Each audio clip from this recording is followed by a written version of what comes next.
School જો ખાલી કરી થઈ મારી. આ દીપક, એ દીપક તું એ વાયકાને ભણેલો ને? તું કયા ધોરણથી ભણેલો? હા એ નહીં, કયા ધોરણ સુધી આટલા? છઠ્ઠા ધોરણથી આવ્યા ને? હા ગાઈ જો હું એ 6 થી 10, દીપકે 6 થી 10 આ જ સ્કૂલમાં ભણેલો આજ. અને અહીંયા જો બાજુ ગલી રહી ને એ બતાવું છોકરાઓની. તો પહેલાં મેઇન ગલી આવી રહી. ખૂબ હતું આ ગલી. ખાડા વાંચવાનું વજન થતું ને બધું આ ગલી થતું ગાઈશ. જો ભાઈ આ ગલી દેખાય ઠેરુંથી?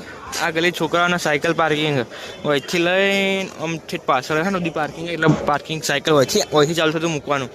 એટલે આટલા મૂકતા છે પાછળથી. અને જો આ મંદિર હતું ને અમે આવ્યા ને એ વખત નહોતું મંદિર, જુદી એમની મંદિર ગોગા મહારાજનું લગભગ મંદિર છે. મને પરફેક્ટલી યાદ નહીં પણ ગોગા મહારાજનું ઠેઠ સુધી પાછળથી પાર્કિંગ. આ સ્ટાફ રૂમ ગાઈશ. આ સીડી અહીંથી ઉપર આમ જોવો ને તો બી